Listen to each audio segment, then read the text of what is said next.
without further delay, this is Rob Konsu of the GGL Wire, and we are here in Shangri-La, Unreal Tournament 3 style for the, what tournament is this? I should actually have this written down. 50 caliber UT 1v1 tournament. I got sticky pads up here for something, and I should probably use them. But this is already the second match between Flux and Purerythem. So this, the first match, in fact, Flux pretty much blew out Purerythem, but it's a quite different story with 12 minutes and 35 seconds left in this match. Flux, -1 versus Purerythem 4. So hopefully we're going to get a third match out of this, and it should be pretty exciting.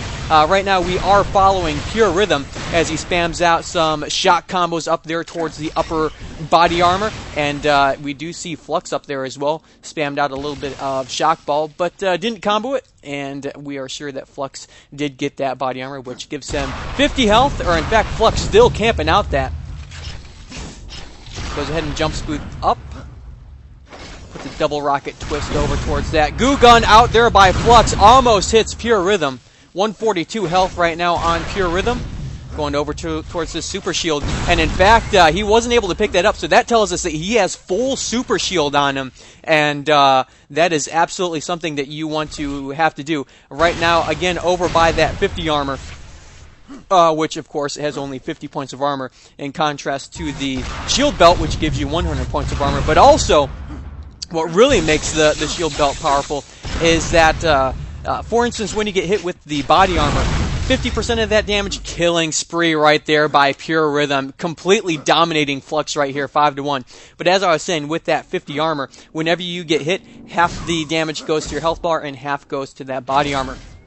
Whereas with the shield belt, all of the damage goes to that shield belt, and it must be extinguished before your opponent can even start picking away at your health bar. So that 100 shield is a very critical component in Unreal Tournament 3, as well as that shield belt always must be extinguished first before any other armor, and Purerythem goes ahead and picks that up. We do know that he has that that body armor, so he's got at least 150 health. If he also has that helmet that's on this map, that's going to give him 150 armor.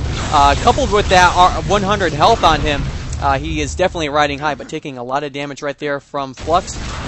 Really don't know how much armor he has, although right there at 88 health, we do know that most of that armor is completely obliterated. He might have a little bit of that body armor left. But as I was saying, Purerythem was pretty highly stacked right now over towards the shield belt area. Spawn should be coming up any moment right now. That shield belt does spawn every 55 seconds. So players pretty much keeping those timers on their mind throughout the whole entire match, and basically, if you control that shield belt, your opponent's going to need to inflict 100 extra damage on you in order to give you a kill. And needless to say, that's what wins matches in this game, and really any kind of dueling game for that matter, except for Halo. But I won't go there because Halo sucks, and you can all rat me out on the forums later, all you nubs that like Halo. But I love it. I love it. Purerythem over here guarding out over the courtyard area, as we see that damage amp being left unattended. And pretty much players don't pick up that damage amp. It's a pretty well-known rule not to pick it up, and in previous versions of Unreal, of course, this is the beta, and it's not available as an option, but we just turn that damage amp off, because with it on, it basically turns into a game of run away from the guy with the damage amp, and nobody gets any kills, and it's pretty dumb. So not only is it sort of this honor thing for a lot of nubs out there not to get it, but it's also very tactical not to get it, because then you're not going to get kills, because your opponent's just going to run away from you, and it sucks, and it makes the game really boring. So we don't use the damage amp at all. But anyways, right there, Purerythem again picking up that shield belt. Really has control over it. I think he's had control over that for the last 5 spawns since I've seen. 8 minutes, 41 seconds. He did pick it up at about 9 minutes. So we will see, hopefully, a fight over that. But Flux, nice rocket right there on top of Flux, getting his 6th kill of the match. 8.5 minutes left in the round. Fighting over here on the rocket room, which lies in between that all-important shield belt and the body armor.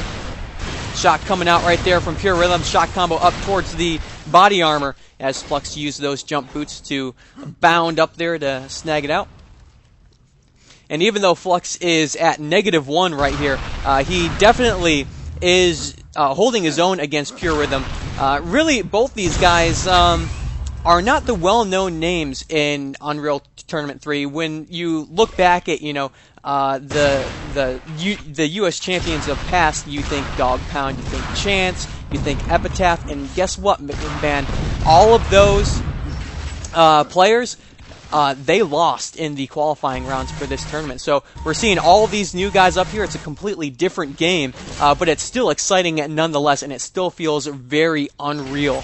Even though this is a splash damage type game, rockets, flak, and shot combos are really your bread and butter of this game, whereas UT2K4 was shock primary and your lightning gun or sniper gun. But it really doesn't work that well in this game, and this is definitely a high damage, high impact game like we see right there with that goo gun versus the rocket launch right here. Purerythem rains a rocket right down on the Flux as he takes that elevator up and scores his 7th frag of the match right there. Purerythem picking up that shield belt yet again. 6 minutes, 55 seconds left on the clock. That shield belt will spawn right on the money at 5 minutes leading into the conclusion of this match. And as long as Purerythem holds his own right here, he should take this one home and send us to a third match, which we all love to see.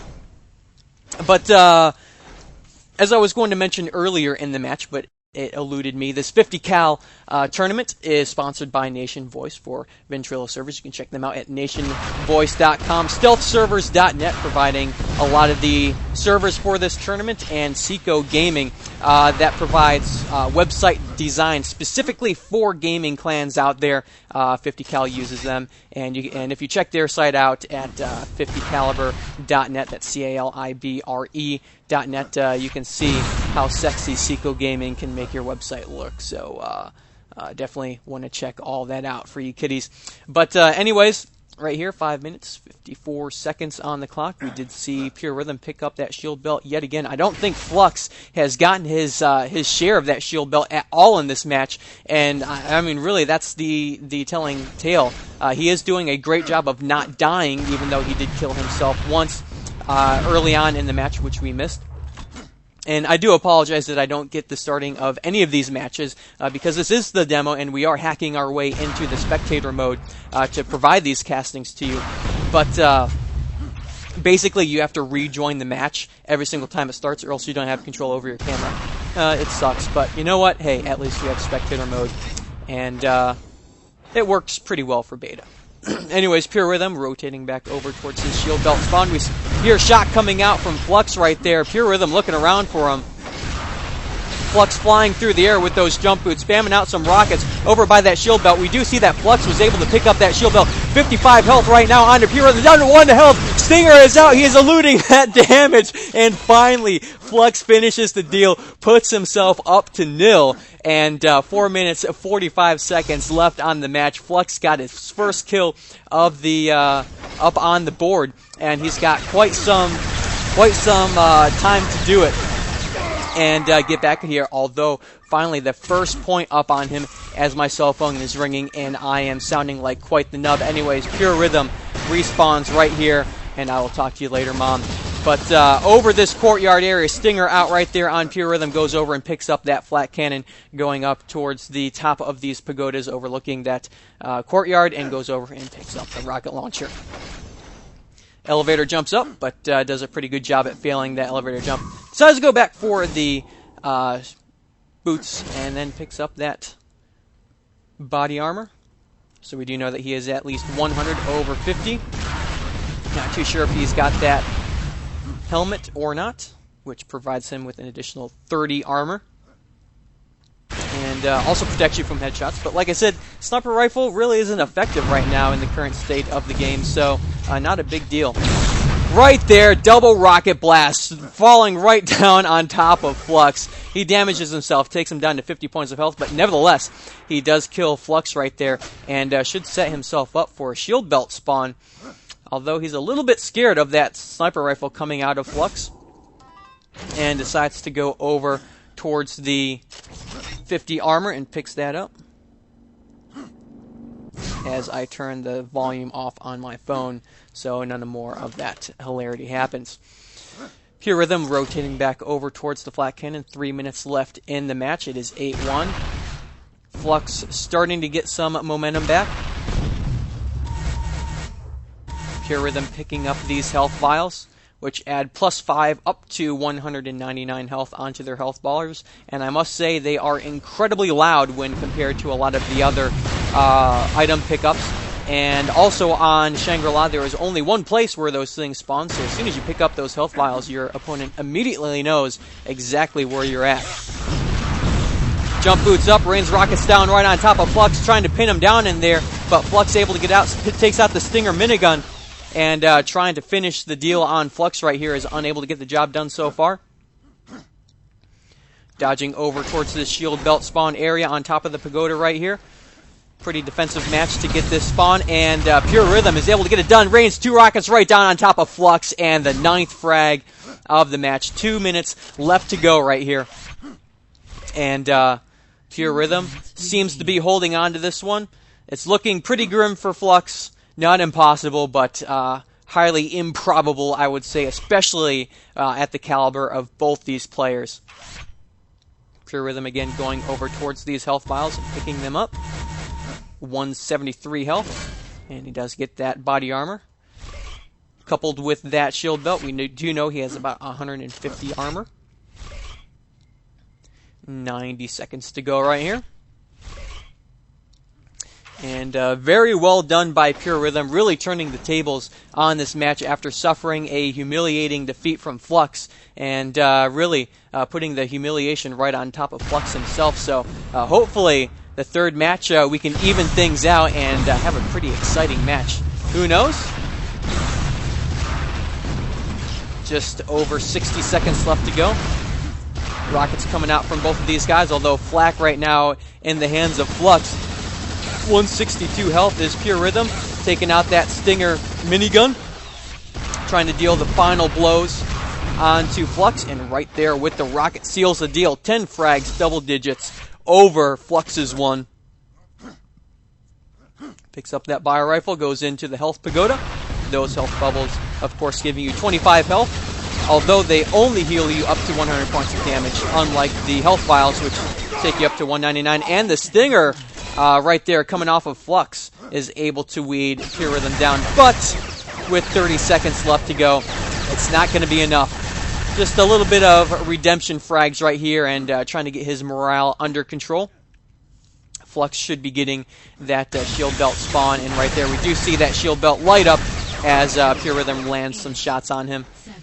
But this match is over. It is going to Purerythem, and we are going to map 3. I hope you download. I know I will.